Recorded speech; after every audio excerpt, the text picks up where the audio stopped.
What's up, everybody? Welcome back to another episode of Rams Brothers. I'm your host, Dean, and I'm joined, as always, by my brother and the other great host of this show, Nick. And Nick, we're coming off of a really hard-fought game. Rams went all the way into Baltimore, put up 31 points on the road, with the Ravens coming off of a bye. But first and most importantly, how are you, my good brother? I'm good, man. I mean, it's heartbreaking to lose in that fashion on a punt return in overtime after getting a stop, but a lot of good takeaways from that game. It's a very, very exciting, fun watch. So, got to give it up to the boys for that. And yeah, I mean, I'm okay. I'm all right. I just got everybody's Christmas gifts. My wallet looks terrible, but it's good. It's all good. Yeah, I mean, it wasn't a game where you come away being discouraged, right? I think the one you wanted to go into this game being competitive, you wanted to be able to put together 4 quarters of competitive football. They were really, really solid in the first half. They were really good late in the game. They gave themselves an opportunity in the fourth quarter. And it's a team that's coming off of 3 straight wins in the Rams. So you were hopeful that they could string together 4. But now that the schedule kind of lightens up a little bit with the Commanders, the Saints, and then the Giants, in back-to-back weeks, there's an opportunity to string all 3 of those together, completely forget about this game, that the fact that it was a loss, not the good things that you did, and be able to kind of look forward and finish the season successfully. Yeah. And I think that this is a different team than the team that got blown out by the Cowboys. Completely different. Like, they are competing on a high level with teams that have Super Bowl hopes. And that is where they are right now. To be there is way beyond where I thought that they would be at this point in this season. So regardless of the score, I'm very, very proud of how the Rams looked in this game. I can't say that they are beyond where I expected them to be, because this is exactly where I expected them to be, and this is you were on money from the get-go. But I didn't expect. I guess I didn't expect this much of a roller coaster. But after the bye, they've been really, really successful, and they put the pieces together. The rookies have played well, and things have started to come together. And this was what was going into the game. So it was the Ravens were 9-3, obviously now 10-3, and the Rams were 6-6, now 6-7. 7-point underdogs, so the Rams covered the spread. You didn't make any money like me if you bet on the Rams to win the game. The over-under was at 40 points, went way over as we predicted. And I think 90% of the bets ended up being on the Ravens. So it was pretty consistent. It was a marquee matchup between Odell Beckham Jr. and Cooper Kupp, 2 of 6 active players to have a season with 100-plus receiving yards per game. That's ridiculous. It was Odell Beckham Jr. in 2014 and Cooper Kupp in 2021. Both incredible players, both almost went over 100 yards in this game. Odell went for, I think, 94 yards on 8 catches, and Coop went over 100 for 8 catches. And this was Odell Beckham Jr. before the game, showing love to the Rams and to Sean McVay. And this is an unbelievable sweatshirt. It's kind of designed like one of those sweatshirts you'd see on Instagram. Like you get an ad and you're like, oh, make this for your pet, make this for your girlfriend. But like the relationship between Odell Beckham Jr. and Sean McVay is an incredibly strong bond between men who are able to achieve the highest level at their professions, which is the only thing that you could ask for as a man working hard at your job. So, I mean, what is not to love about the way that Odell Beckham Jr. showed love to the Rams' organization prior to this game? Absolutely amazing. All the entire week leading up to it, he was giving McVay his flowers, and McVay was doing the same for OBJ. And both of them put on a great show against each other. OBJ, I started him this week in fantasy, and every time he scored, it was bittersweet. It was only once, but still, he made some really great catches along the way. Puka and Kupp, like everybody showed up. Like maybe not the Ravens defense as much, but I feel like our defense really showed up too. But yeah, that sweater that OBJ put out, they sell outside of SoFi for like $5. Not really. Oh, I was gonna say, it looks like one of those shirts that's like $10 for a Ram shirt. It's like the new and improved airbrush shirt from the 90s. Is that look? Yeah. But to start this game, the Ravens won the toss. It was actually the first of 2 tosses that they won. Unfortunately, they won the toss. In overtime, Matthew Stafford called heads. It was tails. Odell went crazy, unfortunate. But the Rams had allowed touchdowns on opening possessions on 4 of the last 5 games. And this wasn't one. The Ravens had a really short pass in the flat to Keaton Mitchell for a first down, and then Gus Edwards was stuffed. 5 plays, only 20 yards allowed to start the game for the defense. And to start the game offensively, so Nick, to your point, the defense did come out, played tough, obviously the explosives that we'll get to. But to start this game, the Rams ran the ball on 9 consecutive plays. It was the most run plays that the Rams have called in 19 years, going back to 2004 when Steven Jackson was drafted. Here's his rookie card. If you're a fan of Bazooka Gum, if you're a fan of NFL rookie cards and Steven Jackson, and this photo is for you. But Kyron's idol, and now you're kind of like, reliving history of having a great running back and being able to take what the defense has given you. Yeah, and then 9 run plays in a row to get into the red zone, and then 3 pass plays in a row, not a single completion. What was that about? I just don't know how that happens. Everything that got you down there, you abandon immediately as you get into the red zone. But the Rams end up putting up 3, so I mean, it still felt like a win. I'm like, all right, we're not going to get shut out. Yeah, but it felt like in one of those first 2 possessions, you had to score a touchdown, right? Because that next series, you were thinking, they're going to come out more balanced. They throw the ball 4 times. Like that's what they've fallen into. Like, we want to be able to marry the pass and the run together as consistently as possible, but they fall into these. McVay gets a look in the red zone, and he feels like he could take advantage of it. Maybe it's a little greedy, but I mean, the defense being able to start strong. Only allowing 40 yards in 10 plays on 2 possessions. Like, that was encouraging.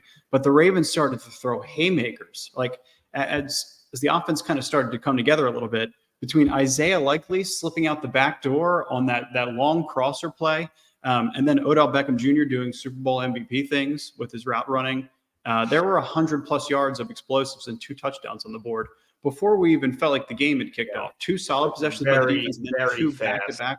Yeah, 2 back-to-back explosives, which happened in the blink of an eye. And I'm sitting there and I'm watching my girlfriend, and I look at her. I'm like, those happened way too fast. And I was like, I don't know if we'll be able to keep up with that.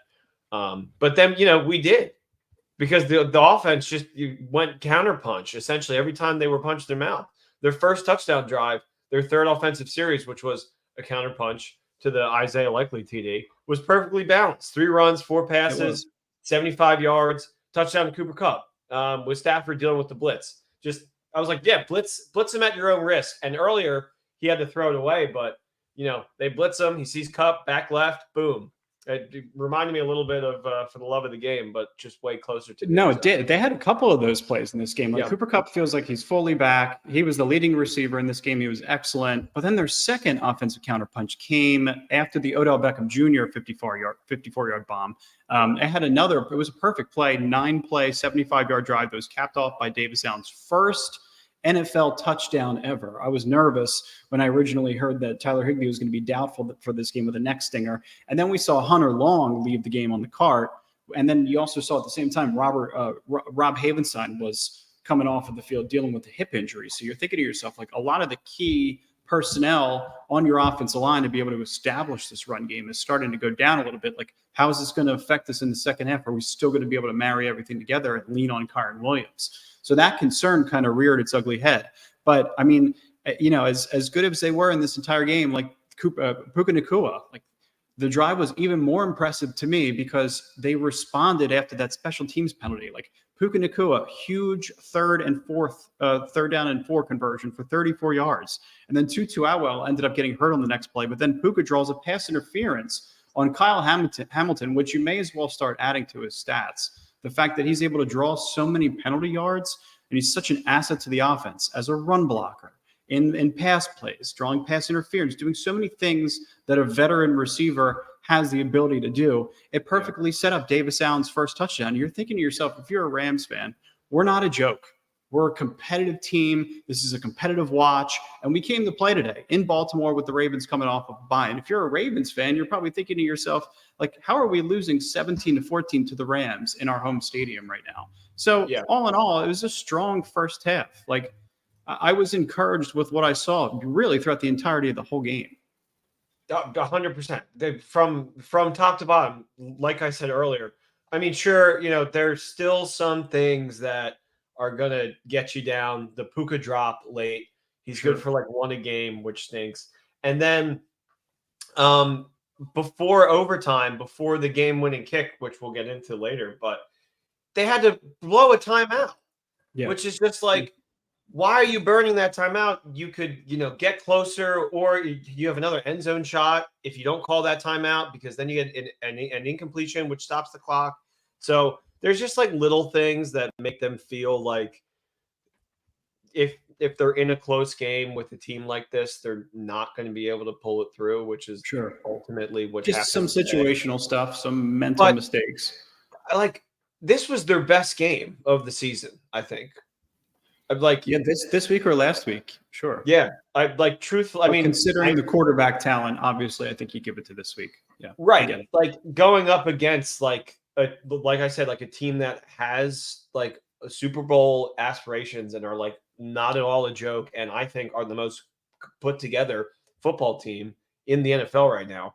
And you are right there with them until the bitter end, until a special teams touchdown, which like that's all fluky anyway. Yeah. So like I everything like to give everybody a grade, it's all really high, especially Luke the Leg. How about Yeah, that? Coming Luke out the of Leg, nowhere. of course. There's Luke the Leg. How could you forget? Lucas Havarisic was a perfect 5 for 5. His long was 51 yards. Praise the Lord that he's knocking him through in rainy weather. Even more impressive. But like, yeah, it's like you give everybody a gold star. Maybe a couple players in the secondary struggled. Jordan Fuller specifically looks like he was struggling against Odell Beckham Jr. And same with Akella Witherspoon. But Akella Witherspoon, like you got to give him some flowers for making some of the explosive bleedings stop. Like he picked off Lamar when Lamar was getting greedy with some of the shots downfield before the first half even ended. And Witherspoon was able to camp underneath one of those moon balls and pick off Lamar Jackson and give us a lead going into the half. So there was some encouragement. Akella was playing good football. He was burned a couple of times, but for the most part, as a free agent acquisition, he's been great. So, I mean, that's kind of what we were looking at going into the end of the first half. You're thinking to yourself, the Rams have 216 yards in total offense, 2 touchdowns in the first half against the Ravens. The Ravens are only allowing 274 yards of total offense per game on average this season and less than 2 touchdowns per game. The Rams already checked off both of those boxes. And then you're looking at, too, like 56 points over 6 quarters against Baltimore and Cleveland, 2 of the league's best defenses statistically in back-to-back weeks. Like, outrageously good coaching job by Sean McVay, with the exception of a couple of minor mistakes that we talked about. And I don't want to harp on that because for what people's expectations are of this team, they've consistently overexceeded them. And it's all because of the coach and the general manager and the key personnel that they decided to keep in the building in Matthew Stafford, Cooper Kupp, and Aaron Donald. It's what we've been preaching all year long. And like actually like winning a draft where you don't have like, you're not bringing in like top tier talent from the first round because that's not what you have, but still going out there and finding the right players in those positions. And then you got, John Harbaugh saying, oh, I was going to draft Puka if he was around. It's like, sure, that's what everybody's going to say. Sure. This game actually felt like what they had talked about in the beginning of the season, where it's like, hey, our defense, it's kind of temper our expectations, but our offense is going to slap. They're going to get out there and they're going to be able to put on these fireworks shows, and we're going to have diving Puka Nacua glory catches, which was the coolest thing I've seen all season from the Rams. Oh my God, with each individual finger taped up. There must be a reason for that, but I thought that was really sick too. But the offense just came up and they showed up against a freaking awesome defense in the Ravens. And you're just watching the game and like, yeah, the ending sucked, but we are a serious team. We're a serious football team that legitimately, if we get into the playoffs, watch out. Because I think that they can go into any house right now and win in this NFC 100%. Totally agree with you. Like their game plan offensively against the top 2 defense in the league worked nearly to perfection, with the exception of a few situational mistakes. Yes, perfect. Like their game plan defensively working. We talked about this in the preview episode. Keep Lamar Jackson in the pocket by containing him with a steady pass rush, one that's not over persistent, but be able to contain the run game, contain Lamar, and let him take a bunch of crazy shots in the rain. Yes, that happened. Like that, they're doing what they said they were going to do and what they should do to keep themselves in games. Like the second half rolls around and you're thinking to yourself, all right, now the weather's finally starting to make an impact. The Rams' opening possession of the half was extremely lackluster. 3 plays, 4 yards, and a punt. And it felt I also started to it felt like that they had, I mean, as the second half goes on, it feels like they had picked up on Kyron's run, and they're now Yeah. like loading the box. That's exactly what I was thinking. Like they kind of started to, Roquan Smith and Patrick Queen, like you're kind of really starting to diagnose this stuff and you're understanding what's coming at you and you're being punched in the face at the line of scrimmage. Like you're going to make an adjustment. Kyron Williams hardly ever faces 8 in the box and that's made its way around the league. I think it's common knowledge to this point. So teams are going to start testing out the theory of, okay, if we load 8 in the box, how is it going to impact Kyron Williams? And you saw some of the big boys up front, Matt Ubike and Kyle Van Noy and Travis Jones, like big time players, run stuffers, be able to clog gaps and affect the game. And I think that there's a combination of a few things. Not that the Rams' offense isn't working. Like there was no reason to panic. They scored after the fact. Everything's okay. Higbee being out as your best inline blocking tight end, plus Havenstein being banged up. And I think a few miscues and assignments, like on that one Kyron toss to the left side, I think Davis Allen blocked the wrong person. Like the Rams' run game stalled for back-to-back possessions. But it's all, I think, a combination of the things that were happening on the field and just a couple of key personnel being out. And the defense, meanwhile, like it was a stretch where the offense did stall out, but the defense forced a safety and only had 113 total yards over 4 possessions allowed and 3 points down the stretch. That's a really good example of being able to play complementary football in situations where your offense isn't really, moving the ball as well as they should. After giving up those explosives and having to kind of chase Lamar Jackson around all day, like that is not an easy task. So I was pretty encouraged with the fact that, we were still hanging in the game and the defense was stepping up when the offense kind of went to sleep. Right. I mean, taking the lead back with the safety and then like immediately getting the ball going into the fourth quarter, the Rams are driving, and all of a sudden you're like, I mean, I really didn't let myself get to the point that we could win this game, like mentally, because I just felt like that they were going to be able to like snap it on and take over. Sure. I understand. Until really like the fourth quarter. Like after that safety happened, I was like, oh, like the defense is getting stops. It's not just our offense that is like, fully legitimately like making these like power plays. It's like you just got a safety. Like 2 weeks in a row now, a safety. That does not happen. That's complimentary right there for offense and defense. Yeah. Yeah. I mean, yeah, you're talking about the fourth quarter too. You're going into the fourth quarter with a lead, 22-20. You have a lead. The Ravens are driving, and obviously they take it into like roughly 11 minutes in the fourth quarter. They were able to take a lead with the Justin Tucker field goal. I was hoping he missed one of those. I was really hoping. We talked about the 80%. No. This is what you get for saying Younghoe Koo is better than Justin Tucker, because Younghoe actually missed a field goal today, and Tucker was Tucker was perfect. Of course he did. If you were to give me a situation where my life depended on a field goal kicker, I'm taking Justin Tucker over Younghoe Koo all day. But Lucas Havarisak, wait, let me tell you, was pretty good today. So I'm happy with what I saw from him. But seriously, the Ravens took that 23-20 lead, and it was, I think, the 4th lead change of the game, 4th or 5th.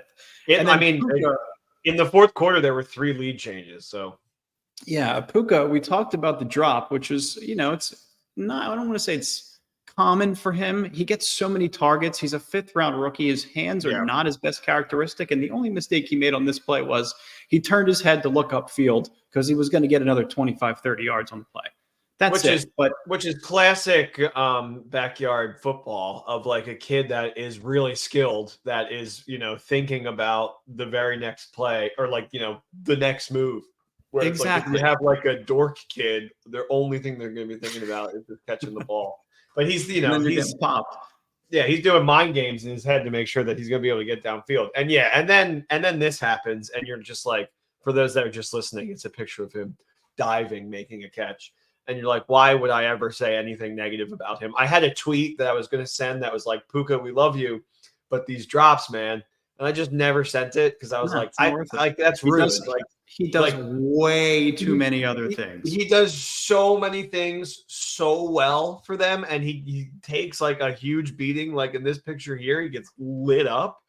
And like for a 5th-round rookie to just be making this much of an impact on an offense that is, potentially in the playoffs, it's freaking awesome. It's so cool to And have that. the best part about that drive was Puka keeps everything going. I think there was another penalty that kept the drive alive. And that's what he did all day. He drew a penalty, I think it was on Marlon Humphrey. And then right after that, you saw Cooper Kupp take them all the way down to the 5-yard line, I think on a 21-yard reception. And then it's capped off by Demarcus Robinson. So you're getting the three-headed monster. It's a shame that Tutu Atwell had to leave the game. I think it was due to a concussion that he was dealing with.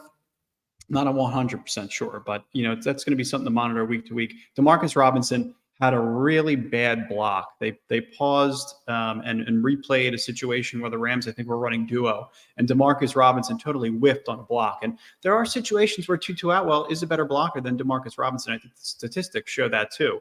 But Demarcus Robinson is a big-bodied receiver, and and on occasion, I think he might be an easier target for Matthew Stafford. It's an easier player to see down the field. But I don't think that's my thought too. Conclusion. Yeah, I think you get a couple of different things. The run game looks, the pass game looks. You're getting just different looks, right? You're less predictable when you're lining up different players, personnel at the line of scrimmage. So it gives you a number of things, and any kind of advantage you can get in this game, you need to take. I think Demarcus Robinson is big and strong enough to break up an interception that Tutu Atwell. Yeah, good call. I don't think will. And Robinson, did that in this game in the fourth quarter to a game icing interception that Robinson was able to hit out of the defender's hands. So that's the veteran move. He broke up the interception. It's exactly right. Broke up the interception, and he almost brought it down and caught it in between his legs. I know. I was like, that would have been sick. I mean, a dagger to the Ravens if something like that would happen. And that's all we were hopeful for down the stretch, is another miracle to happen, because you're up in this game. You're thinking to yourself, all right, we're up 28-23 with 4 minutes and 41 seconds left in the fourth quarter. Are we going to win this game? Like, after the touchdown, Demarcus Robinson, you really feel like you have a chance. Like, you're starting to let these feelings kind of creep in of like, all right, I wasn't going to let myself think about winning this game, but you're in the fourth quarter. You have a 5-point lead. Like, it's real now. And then the commentators start talking about how the Ravens are the worst fourth quarter team. Right. And then as soon as they say that, it's a touchdown for the Ravens. And I was like, God damn it. It seemed like, because there were a couple back-to-back plays where it seemed like Raheem had dialed up and diagnosed some really good pressures. And I think they got their first sack. I think, was it Kobe Turner or was it Aaron Donald? One of them had gotten their first sack. Or maybe it was Byron Young. I think it was with 2 minutes left, under 2 minutes in back-to-back weeks, under 2 minutes, they've gotten late sacks that have given themselves an opportunity. But like Zay Flowers, Lamar Jackson, they had other plans. It goes to show how massive it is for Lamar Jackson to even convert one more explosive down the stretch. Like, you had allowed plenty in the first half. If you allow one more, it's potentially going to be a dagger in the Rams' heart. And it's exactly what it was. And then it goes to show how important the 2-point conversion was. Like, Zay Flowers open again on a 2-point conversion on a play. It looked like we had Lamar Jackson wrapped up. That one hurt. That one to me hurt. And then all the while you're getting stuff like this. Like, you're seeing Aaron Donald be triple teamed. You're seeing Michael Hoyt, Jonah Williams, any of Bobby Brown, Kobe Turner get held in slow motion on these final possessions. And you're like, okay, like, are we going to hope that the refs are going to – I'd rather it be a game where the refs have the flags in their pockets and they're not throwing it on every play. They weren't throwing it on either side. It did feel like there was a time where they zoomed in on like a catch, and like in the background, it was very obvious that there was a huge hold on Kobe Turner. And I was just like, I guess they're just letting them play today, they're really not calling that many flags. That's why it's disappointing. Yeah, it was, because you don't want the game to come down anything like that. But one of those holding calls would have given us a better opportunity and probably would have prevented a touchdown. Maybe.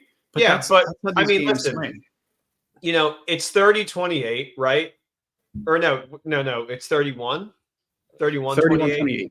Yeah, 31-28. And we got 1 minute and 16 left on the clock. And I checked the live odds for the Rams, and they're like plus 568. And I'm like, that's too good. Like they can easily at least tie this game. I was like, that, like, and all the tweets on the timeline are like, LOL, on to Washington. I'm like, it's Matt Stafford. The guy has like the most game-winning drives in his career. I was like, I think they'll at least get in field goal range. We'll see what Luke can do.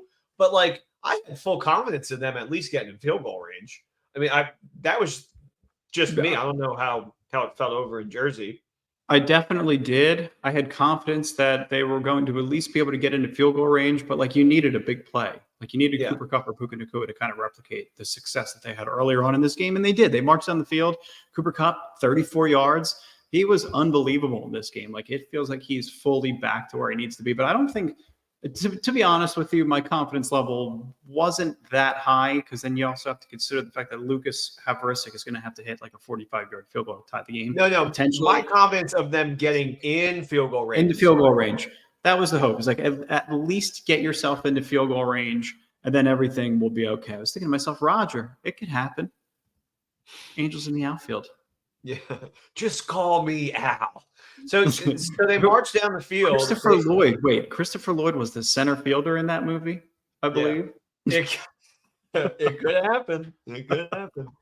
I was Great optimistic. movie. Great. Actually, I don't even know if it's a good movie. I just love it. No, it's good. It's good. It has Joseph Gordon-Levitt as the kid. I think What? Danny Glover, Donald Glover is the coach. Christopher Lloyd's in it. Matthew McConaughey's an outfielder. It's worth your watch. Well, yeah, maybe I should check that one. I just always loved it. I thought that was so clever for that. The Dodgers hat where he's like, just call me Al. And my whole life, at least not my whole life, but when I was younger, I just thought that the Dodgers hat, people were just wearing it because they liked Angels in the outfield. I didn't even know that they had a team. That's funny. But yeah, the Rams marched down the field. They looked like they're going to score. After Stafford hits Kupp for a gain of 34 yards, you get the Rams 22-yard line. So close to scoring that TD. We talked about it with Demarcus Robinson, like almost stopping the interception and then bringing the ball in with his legs, which would have just been immaculate. Couple of shots, no flags, and then Luke the leg. He drills it. Luke the leg drills it. And you got Matthew Stafford now since the bye week, 11 touchdowns, 2 interceptions, a 102.2 passer rating. Shout out Scoot, good tweet. And then this is kind of the flow of the game. Like it was a roller coaster. Ended up being 31-31 going into overtime. That third. Yeah, 2-3. And then we know what happened in overtime. And punt return. I think what was lackluster really about overtime is there was really no offense. The Ravens went 3 and out. The Rams went 3 and out. 3 plays, 1 yard, and then ended up having a punt. And then that was the game. Like you really had a really, really fun game that ended in a punt return that had 7 missed tackles and a very, very blatant block in the back. After I'm texting you and Dad, this is the best I've seen from special teams this year. Like full unit, like we look amazing, and then that happens. I mean, yeah. Anytime anybody on special teams put their hands up, like, "Oh, I didn't do anything," you probably did something. It's obvious. You're guilty. But I mean, we went 3 and out, and we forced a 3 and out, and then we immediately go 3 and out. So that was the only time where I was like, "Oh." Like we forced him to go 3 and out. All we need is a field goal. That's the only time I bought in, and I was like, we're going to win this game. And then, of course, the 3 plays later, we lose. I have all the confidence in the world that they can win those games in future situations. And that's the only way you become calloused. That's the only way that you can, figure out ways to win those games in those really, really tough situations on the road in the rain against an AFC opponent. Like that's as tough as it gets, man. Like they showed a lot in this game, and there's so many reasons to be encouraged about what we saw. I mean, obviously, the Austin Trammell double botched punt in the rain is a little bit scary, but like the other special teams players made up for it. The punter's great. The kicker's coming along. Mason Crosby wasn't active, and his little brother came in and did a great job. Like, this kid drops too. What's the name of our punt returner? Austin Trammell. Messes one up, but recovers it. And then drops another and calmly picks it up. And I was like, okay, that's fine. That's fine. You're doing fine. I mean, I want better, but you're fine. Stressful. It makes it extra stressful for no reason. But if you guys are enjoying the content, Ravens fans, Rams fans, whomever watched the preview, whomever has been enjoying, we got the Commanders, the Saints, Giants coming up. You guys got to get in on the podcast. Make sure that you guys are.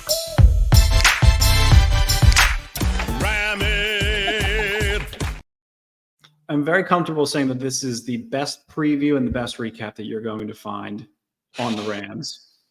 Or Dean- you're searching for your favorite team. You want more detail about your favorite team and you want to know the opponent upcoming. You're going to have everything you need and in between the lines with your two favorite brothers. So we appreciate you guys. Dean starts this before the episode starts. He's like, God, I want to make sure I tell people like and subscribe before we get started. And at the 30-minute mark, he's like, all right, guys, don't forget. And I'm like, I care more about these good people getting the information than us pounding. You care more about asking me how I'm doing. And then as soon as I start talking, you're like, oh, how am I going to wrangle this beast tonight?